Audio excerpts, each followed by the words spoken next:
అన్న ఇప్పుడు మన హిట్ టీవీతో ఉన్నారు. అన్న నమస్తే. నమస్తే. ఎట్లున్నారన్నా? అంత బాగా దేవుని దయవల్ల. ఓకే, దేవుని దయతో బాగానే ఉన్నారు. అన్న డిన్నాబాయ్ డిన్నాబాయ్ డిన్నాబాయ్ డిన్నాబాయ్ అంటే డానా పొలిటీషియన్ అన్న? డిన్నాబాయ్ అంటే నాకన్నా పెద్దవాళ్ళకి తమ్ముడిని, నాకన్నా చిన్న వాళ్ళకు ఒక అన్నని ప్రేమతో పిలుచుకుంటారు. అట్లా డిన్నా అని పిలుస్తారు, డిన్నాబాయ్ అని పిలుస్తారు, డిన్న తమ్ముడు అని పిలుస్తారు, డిన్నా కొడుకు అని పిలుస్తాడు, డిన్న మన్మడు అని పిలుస్తారు. అట్లా కూడా అట్లా పిలుస్తారు. డిన్నాబాయ్ అంటే ఇక కొంచెం ప్రేమ ఎక్కువై పిలుస్తారు, అంతకుమించి ఏం లేదు. సరే, వాళ్ళ ప్రేమ వాళ్ళు చూపిస్తున్నారు. మరి ఇంకొందరు ప్రేమతో పాటు మీ పైన కోపాన్ని కూడా చూపిస్తున్నారు. పెద్దమ్మగడ్డ డాన్ అంటున్నారు, కొందరు రౌడీ అంటున్నారు. మరి దాన్ని ఏమంటారన్నా? మంచి ఎంత 10 మంది ఉంటే చెడు కూడా దానంతా 10 మంది ఫాలో అవుతూనే ఉంటారు. ఎంత పాజిటివ్ వస్తూనే ఉంటుందో దాని వెనుక నెగిటివ్ వస్తూనే ఉంటుంది. వాళ్ళు ఏదో అనుకుంటే నేనేం పట్టించుకోను. మరి నిప్పు లేనిది పొగరాదని కూడా అంటారు కన్నా. వాళ్ళు నా పైన ఈర్ష్యతోట లేకపోతే కోపంతోట వాళ్ళ మనసులో ఏముందో నాకు తెలియదు, కానీ నా మనసులో మాత్రం నాకు ఇప్పటివరకు శత్రువులు ఎవ్వరు లేరు. మీకు శత్రువులు లేరు, నిజంగా లేరు. అన్న మీరు దేవుని నమ్ముతారు, మీకు భక్తి ఎక్కువ, భయం ఎక్కువ, నియతి విలువలు అన్ని ఎక్కువ. నేను ఎంక్వైరీ చేసిన, చేయండి, నాకు తెలుసు. నిజంగా మీకు శత్రువులు లేరా? లేరు. నిజంగా నా మనస్ఫూర్తిగా నేను అనుకుంటున్నా నాకు ఇప్పటివరకు శత్రువులు ఎవరు లేరు. డిన్నాబాయికి శత్రువులు లేరు. వరంగల్ మొత్తంలా లేరు. ఎక్కడ కూడా ఒక్కడు కూడా లేరు బ్రదర్, చెప్తున్నా కదా, లేరు. నాకు తెలిసి నేను ఎవరికైనా హాని చేస్తే వాళ్ళు నాకు శత్రువులు అయితే, నాకు తెలిసి నా ఊహకు తెలిసి నాకు తెలిసి నేను ఇప్పటివరకు ఎవరికి హాని చేయలే, నష్టం చేయలే, కాబట్టి నాకు శత్రువులు లేరు అని నేను. మనం హాని చేస్తేనే మనకు శత్రువులు కావాల్సిన అవసరం లేదన్నా. మనకు ఎవరైనా హాని చేసినా కూడా మనకు శత్రువులు తయారయ్యచ్చు. ఇక దానికి నేనేం చేయలేను. ఇక అట్లా చేసిన వాళ్ళు మీకు శత్రువులు గారా? వాళ్ళు అట్లా అనుకుంటారు, కానీ నేను వాళ్ళని శత్రువుగా ఫీల్ కాదు. అంత చేసినా కూడా శత్రువుగా ఫీల్ అయితే నేను ఫీల్ అయితే స్టిల్ ఇప్పటికి కూడా కొంచెం కూడా. ఎందుకన్నా? అంటే నా మనస్తత్వం అటువంటిది, నా లైఫ్ స్టైల్ అటువంటిది, నేను పెరిగిన విధానం అటువంటిది. ప్రేమే నాది, నా ఆయుధమే ప్రేమ. అంత ప్రేమ చూపిస్తారు, ప్రేమే ఆయుధం అంటారు. అందుకే ఇంకా డిన్నాన్ని ఇట్లనే ఉన్నాడు, అంతేనా? అంతే. ఎందుకు డిన్నాన్ని ఇట్లా ఉన్నాడు అంటే ఎట్లున్నాడు? ఏం కాకుండా అయిపోయాడు, ఒక పదవిలో లేడు, కనీసం అంటే కార్పొరేట్ పదవిలో కూడా లేడు. ఎంపీగా చూడాల్సిన వ్యక్తి ఇలా కార్పొరేటర్ పదవిలో కూడా లేకుండా పోయిండు. నేను మొన్నటి వరకు కార్పొరేటర్గా చేసిన. వాస్తవంగా రాజకీయాలలో ఎవరైనా ఒక కార్పొరేటర్ చేసిన వాళ్ళకు ఎమ్మెల్యే చేయాలని, ఎంపీ చేయాలని, ఎమ్మెల్యే చేసిన వాళ్ళు మినిస్టర్ చేయాలని, మినిస్టర్ సీఎం చేయాలని ఆశలు ఉంటుంది. అది ఆశపడడంలో తప్పు లేదు. అట్లా నేను కూడా కోరుకుంటున్నా. అంటే ప్రజలకు ఇంకా నేను చేయాలనే స్వార్థము, ఇష్టము, ప్రేమ, ప్యాషన్ నాకు బాగుంది. చేయాలనే ఉద్దేశంతో నేను వాస్తవంగా ఇప్పుడు కాకపోయినా రేపు అయితే 100% వస్తా. రేపు కాకపోయినా ఎల్లుండి కంపల్సరీ అవుతాను. నేను తీరుతా, 100% తీరుతా. అయితా. ఎన్నేళ్ళు ఉన్నారా టీఆర్ఎస్ పార్టీలో మీరు? టీఆర్ఎస్ పార్టీలో సుమారు 2001 పార్టీ పెట్టినప్పటి నుంచి 2023 వరకు సుమారు 23 సంవత్సరాలు జర్నీ. 20కి పైన సంవత్సరాలే మీరు ఆ పార్టీ తోటి అనుసంధానమే ఆ పార్టీలో కొనసాగారు. మంచి మంచి నాయకులతో పరిచయాలు కూడా ఏర్పరచుకున్నారు. అవును. డిన్నా అంటే టిఆర్ఎస్ అంటే డిన్నా అనే పేరు కూడా మీరు వరంగల్ తెచ్చుకున్నారు. మరి ఇంత తెచ్చుకొని ఆ పార్టీలనే మీరు ఏం కాలేకపోయినారు? నిన్నగాక ముందు వచ్చిన కాంగ్రెస్ పార్టీలు ఇంకేం ఎదుగుతారన్నా? సరే, వాస్తవంగా టిఆర్ఎస్ పార్టీలా నాకు ఉద్యమంతో డిన్నాకు గుర్తింపు వచ్చింది. కొంచెం ఉద్యమంలో బాగా ధైర్యం చేసి ముందు బాగులో ఉండేది. వాస్తవంగా ఒక వ్యక్తి ద్వారా నేను టిఆర్ఎస్ పార్టీకి దూరమైన, నమ్మక ద్రోహం నమ్మించి మోసం చేసిండు. అది ఇక ఇష్టమైన వ్యక్తే నమ్మక ద్రోహం చేసే వరకు తట్టుకోలే వ్యక్తి. అవును, మీకు నమ్మక ద్రోహం చేసిండు. నమ్మక ద్రోహం చేసిండు. అంత పెద్ద నమ్మక ద్రోహం అంటే ఇక తట్టుకోలేంత నమ్మక ద్రోహం చేసిండు. డిన్నా అన్నకి అంత పెద్ద ద్రోహం చేసిండంటే ఆ వ్యక్తికి పేరైతే ఉంటది కదా, గట్టి పేరు. ఇక పేరెందుకు లేండి, వరంగల్ ప్రజలకు, తెలంగాణ ప్రజలకు అందరికి తెలుసు. అంటే పేరు చెప్పడానికి భయపడుతున్నారా? భయం చూపెట్టినోని మొన్న 22-23 సంవత్సరాలు ఎదురుగా నిలబడ్డోని. భయం ఏం దెయ్యాలి కాకపోతే రేపు చేస్తా. సత్యుడు గ్యారంటీ అనేది నాకు తెలుసు కాబట్టి ఆనాడు ఉద్యమంలో, మొన్నటి వరకు కూడా ఆనాడు ఉద్యమంలో నన్ను రాత్రికి ఎన్కౌంటర్ దాకా ఎత్తుకోబోయిలు 2 సార్లు. ఒక్కసారి కూడా ఎన్కౌంటర్ దాకా చెప్పిన వ్యక్తి కాదు. అప్పుడున్న తెలంగాణ ఉద్యమంలో నేను ఉన్న సమయంలో మొన్న జరిగిన, నేను 21 నాడు నాకు ఎప్పుడైతే కార్పొరేటర్ టికెట్ ఇయ్యలేదో అప్పటి నుంచి నేను అధిష్టానానికి దగ్గర ఉన్నా కానీ ఇక్కడ లోకల్ గా ఎవరికి దగ్గర లేకుండే లోకల్ లీడర్లకు. అయినా ఎదిరించి నిలబడ్డా, ఇప్పటికి నిలబడతా. నా శ్వాస ఉన్నంత వరకు నేను ఎదిరించి నిలబడతా. మరి ఎన్కౌంటర్ కే దగ్గర పోయిన మీరు పేరు చెప్పడానికి ఎందుకన్నా వెనకడిగేస్తున్నారు? నేను వాళ్ళని పెద్ద హీరోని చేసిన అయితే అవ్వచ్చు అనుకుంటాను. అంతేనా? జనాలందరికి తెలుసు, అతనికి కూడా తెలుసు. నేను నా నోటితో అనలేను. ఎందుకు అనంటే పేరు ఉచ్చరించడం కూడా ఇష్టం లేదా? ఇష్టం లేదు నాకు, ఇక ఇష్టం లేదు. అది అంత పెద్ద పెద్ద మోసం. పెద్ద మోసం అంటే పెద్ద నమ్మకం. టికెట్ తీయకపోవడమా మోసం? టికెట్ రాజకీయంలో వచ్చుడు పోవుడు కామన్. ఇప్పుడు మీరు ఇందాక అన్నారు 23 సంవత్సరాలు చేసిన టిఆర్ఎస్ పార్టీలో నీ స్థాయి ఏంది అని అన్నారు. నాకు ప్రజల స్థాయి వచ్చింది. నాకు స్థాయి వచ్చింది కాబట్టి హిట్ టీవీ హైదరాబాద్ నుంచి సింహాద్రి ఇక్కడికి వచ్చిండు, యాజమాన్యం వచ్చింది అంటే నాకు ఇంతో అంత ఉంటేనే వచ్చింది. ఆ ఆస్తిపాస్తులు నాకు నా జనాలు, నన్ను నమ్ముకున్న మా అన్నదమ్ములు, నా కుటుంబ సభ్యులు, నాకు అది ఉన్నది కాబట్టి మీరు ఆ నుంచి ఇక్కడికి వచ్చి వాస్తవంగా వస్తాయి. అందరు ఆశించిన వాళ్ళందరికీ పదవులు రావాలంటే రావు. అందులో నాకు రాకపోయినా బాధ లేదు, కానీ పక్కకే ఉండి చెప్పకపోవడము అది పెద్ద హట్ అయింది ఇక్కడ. ఆ హట్ ఎట్లయిందంటే ఎంత ప్రేమ అన్నదాన్ని గుండె రాడ్డు బండర్లాగా అయిపోయింది. వ్యక్తి పేరు చెప్పే ధైర్యం ఉన్నా కూడా చెప్పడం మీకు ఇష్టం లేదు, అందుకే చెప్తలేరు. బట్ చెప్పే దమ్ము ధైర్యం అన్ని నా దగ్గర ఉన్నాయి, నేను చెప్తా. ఆ వ్యక్తి పేరు దాస్యం వినయ్ భాస్కర్, రైట్? ఇక మీ ఇష్టానికి వదిలిపెడుతున్నది నేను. సరే, ఆ వ్యక్తి పేరు దాస్యం వినయ్ భాస్కర్. ఎందుకంటే ఇక్కడ ఈ వరంగల్ ఎవరిని అడిగినా కూడా చెప్తారు. నేను తెలుసుకొని ఇడిదాకా వచ్చిన అన్న, అంత ఉట్టిగా ఏం రాలే. 20 ఏళ్ళ బంధం కదా అన్న మీ ఇద్దరిది, అట్లెట్లా పోయిందన్న అంత అలకగా? 20 ఏళ్ళ బంధం కదా, అంటే పొలిటికల్గా ఒక వ్యక్తితోటి 20 ఏళ్ళు ఏ ఇబ్బంది లేకుండా అంత ప్రేమ కొనసాగడం అనేది నాకు తెలిసి ఈ రోజుల్లో చాలా కష్టం. అలాంటి రిలేషన్ మీరు మెయింటైన్ చేసారు. వాస్తవం ఏంటంటే నాకు మా ఇంట్లో, నేను మా ఖాందాంలోనే మా ఇంట్లో నేను పెద్దవాడిని, నాకు ఒక అన్నలాగా నేను భావించిన ఏ త్యాగానికైనా సిద్ధపడ్డా నేను. వాస్తవంగా ఎంత పెద్ద ఆనాడు ఆయనతో తిరగద్దు అని నన్ను పోలీసు వాళ్ళే కానీ, వాస్తవంగా లోకల్ లీడర్లు, లోకల్గా ఉన్న రౌడీలే కానీ, పెద్ద పెద్ద వ్యక్తులే కానీ నన్ను బెదిరించినా కూడా వాళ్ళకి ఎదురుపోయిన ఆయన కోసం. కానీ నా గురించి ఎప్పుడు నేను నా గురించి, నా కుటుంబం గురించి ఎప్పుడు ఆలోచించలే. మొత్తం ఆయన వ్యక్తి గురించి, ఆయన ఎదుగుదల గురించే. నేనే కాదు, నా లాంటి వాళ్ళు పిచ్చోళ్ళు చాలా మంది ఉన్నారు. ఆయన పోయినా ఇదే వరంగల్లో పేరు పోసిన లౌడీలు నన్ను ఎక్కడికెక్కడికో పిలిపించిండ్రు, ఎక్కడెక్కడో ఏదో చేసిండ్రు. అయినా కూడా నేను ఎక్కడ తగ్గలే, తల వంచలే నేను. అటువంటి వ్యక్తి మరి నాకు అంత ధైర్యం ఏం చేయలేదు. అంత ధైర్యము డిన్నర్ ముట్టుకోవాలంటే కొంత ఆలోచించాలి.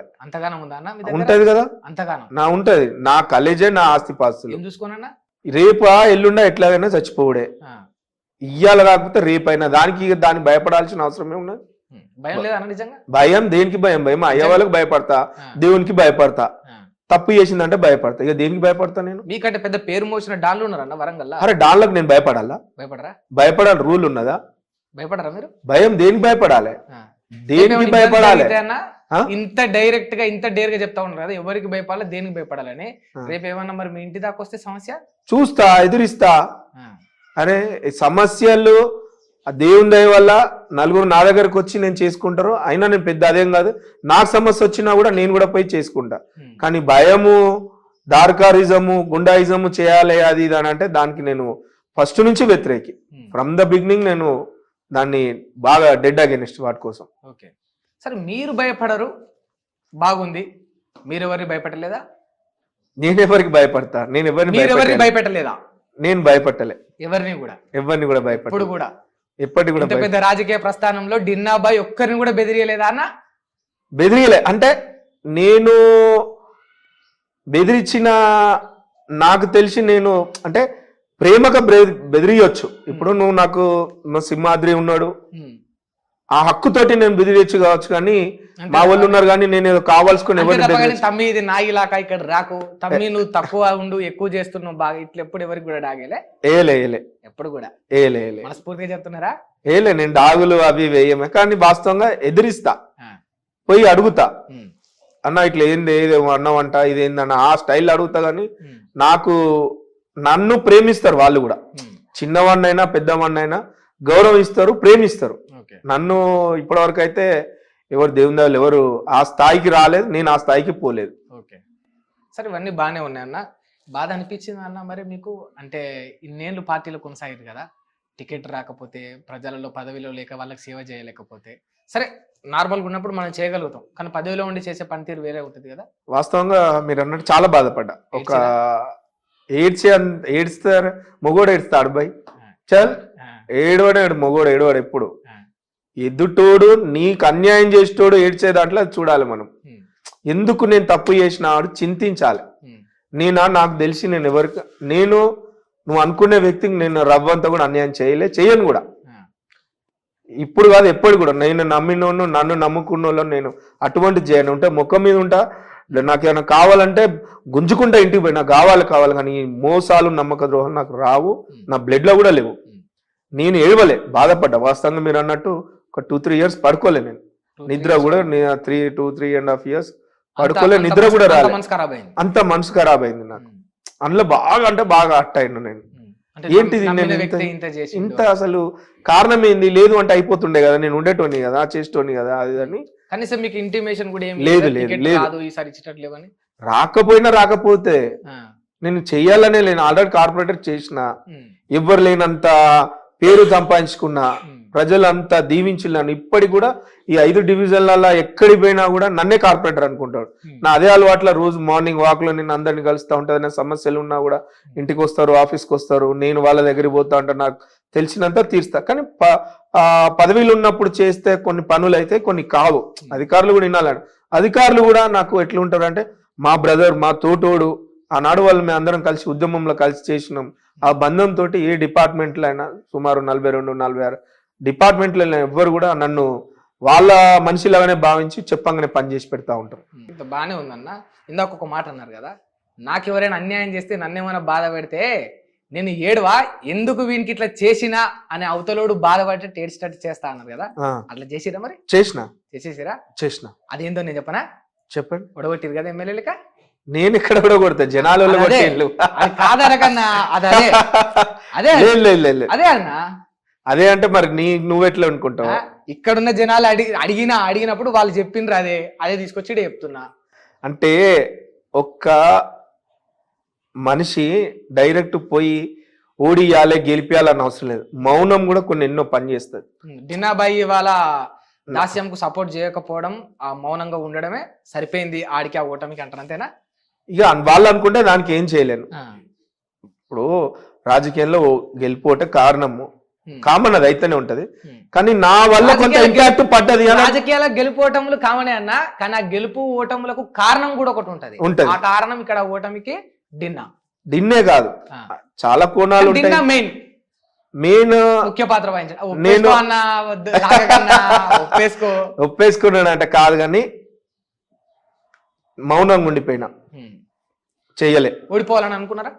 ఓడిపోవాలని అనుకోలే, ఎదుటోడు గెలవాలని కోరుకున్నా. ఇక అదేంది ఇదేందన్నా భలే చెప్పుడు ఉంటది. ఇది ఎదుటోడు గెలవాలి అనేది నేను వాస్తవంగా కోరుకున్నా.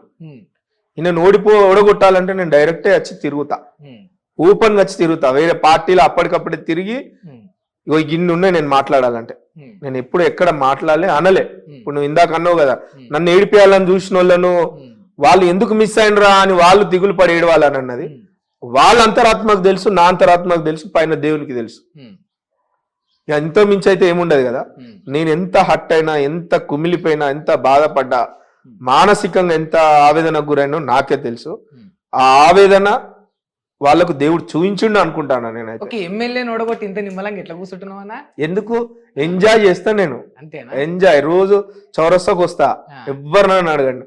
ఫ్రమ్ ద బిగినింగ్ నా కాలేజ్ ఉన్నప్పటి నుంచి హన్మకొండ చౌరస్తాలో అంటే అలా ఛాయలు కూర్చుంటా, 50 మంది అందరూ, అన్ని డిపార్ట్మెంట్స్, అంటే రిటైర్డ్ పెద్ద మనుషులు, మీలాంటి ప్రెస్ వాళ్ళు, కాలేజ్ పిల్లలు, ఆటో కార్మికులు, పండ్ల కార్మికులు, పండ్ల అమ్మేటోళ్ళు వాళ్ళు, గెజిటెడ్ ఆఫీసర్స్, అన్ని రకరకాల పబ్లిక్ చౌరస్తాకు వస్తుంది. వాళ్ళకి వచ్చి మేము ఛాయలు తాగుతాము, పళ్ళు తింటాము, గ్యారెలు బజ్జీలు తినుకుంటాం, 12 గంటల దాకా ఎంజాయ్ చేస్తాం మేము. నేను ఎందుకు ఎంజాయ్ చేస్తా? ఒక్కనే నిలబడతాను నాకు. థ్రెట్ భయం దేనికి? దేనికి భయం? భయం దేనికి? ఏదో ఉందన్న, డిన్నా అన్న వెనుక ఏదో ఉంది. ఏమున్నది? ఏం లేదా? ఏం లేదు. నాకు నా తల్లిదండ్రులు ఇచ్చిన పెంపకం ఆస్తి పాస్తులు అవేనాయి. అంటే మాటలలో ధైర్యము ఇంత సూటితనం చూస్తుంటే అట్లా అనిపిస్తలేదు, ఇంకేదో ఉన్నది. ఇంకా ఏదో అంటే మరి నాకు తెలిసి నాకేం లేదు. నేనే నేనే కోటాను కోట్లు ఉండాలన్నా, లేకపోతే ఇంకో పెద్ద చేమి అనుకుండాలి. పెద్ద చేయి ఉంటే నేను ఎంపీ అయ్యేటోడిని, ఇంకేదో అయ్యేటోడిని, మళ్ళీ ఒకసారి ఎమ్మెల్యే, మళ్ళీ ఒకసారి కార్పొరేటర్ అయ్యేటోడిని, ఇంకేదో డిప్యూటీ మేయర్ అయ్యేటోడిని, ఇంకేదో అయ్యేటోడిని.